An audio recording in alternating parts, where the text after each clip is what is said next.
ensure that the prosecutor, the office of prosecutor, the position of prosecutor, that actor identified here as a prosecutor, is as insulated as possible, as far as possible, from undue influence coming from any source, be it private interest source, corporate interest sources, political players and actors. I believe in the interest of justice, we've got to go as far as possible to make sure that the prosecutor is insulated from any undue and unwanted, undesirable influence from any source whatsoever. I think that that is absolutely critical. The other thing I think is very critical is the capacity of the court to quickly expedite these matters, because the court is involved in the establishment of the agreement, confirming that. The court is involved in adjustments or amendments, wavering of the agreement. The court is involved in termination of the agreement. The court is critically involved in this. We have already in Barbados a problem with the capacity of the justice system at the level of the court to expedite matters.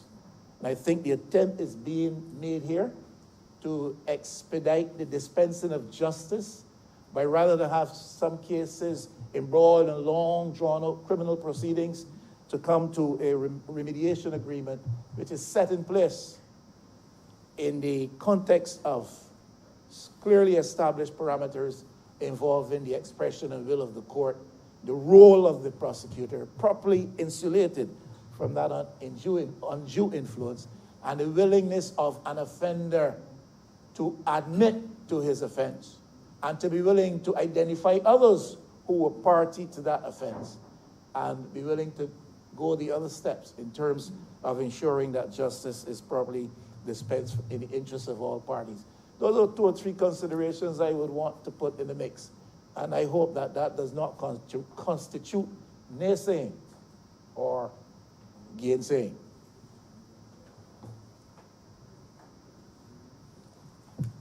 I remember for St. Joseph. Mr. Speaker, let me thank the Honorable Leader of the Opposition for his support for this bill. I welcome his comments, but I am able to give him the assurance, sir, that the prosecutor in this context will have the benefit, sir, of the independence that is required in order for him to be able to discharge his responsibility. Let me say, sir, that part of what is going to happen, and we've already discussed it with the Chamber during our SMS process, especially in relation to the area of corruption. A new agency is going to be established so that issues of corruption, past, present, if any, and future, if any, come, would be investigated by a specialist team of individuals, and to the extent that those individuals may constitute the prosecutors in that instance, they too, sir, will have the independent protection of the law. With those words, sir, I beg to move that this bill be read a second time. Question is that this bill be read a second time. All those honorable members in favor, please say aye. Those against, please say no. The ayes have it. Mr. Speaker, I beg to move that you do now leave the chair and that this House resolve itself into committee for further consideration of this bill. Question is that the Speaker do not leave the chair and the House resolve itself into committee for further consideration of this bill. All those honorable members in favor, please say aye. Those against, please say no. The ayes have it.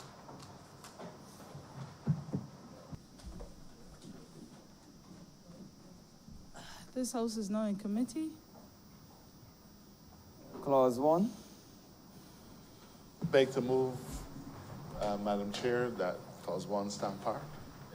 The question is that Clause 1 stand par. All honorable members in favor, please say aye. All those against, please say nay. Methinks the ayes have it. Clause 2. Madam Chair, I wish to propose an amendment to Clause 2, and I need to offer an explanation to the Chamber.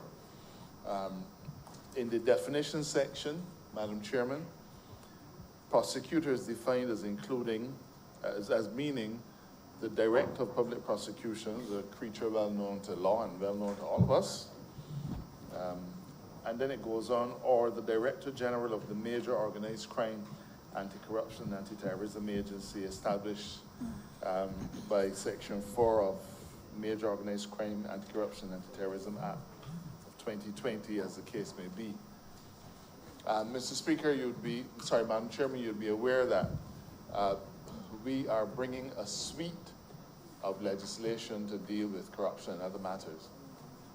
Unfortunately, the bill referred to here has not yet been laid and therefore has not yet passed this chamber.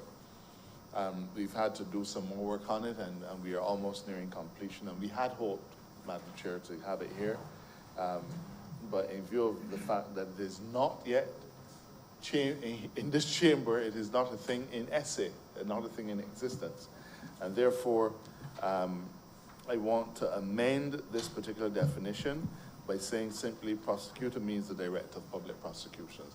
I serve notice to the chamber that when the specific legislation is enacted, we will by that enactment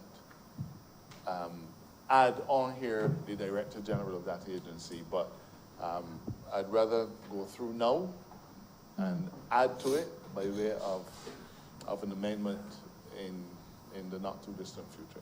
So I'm asking then that the words after Director of Public Prosecutions be struck from the bill. Question is that clause 2 stand part with amendment. All honorable members in favor, please say aye. Aye. All those against, please say nay. I think the ayes have it.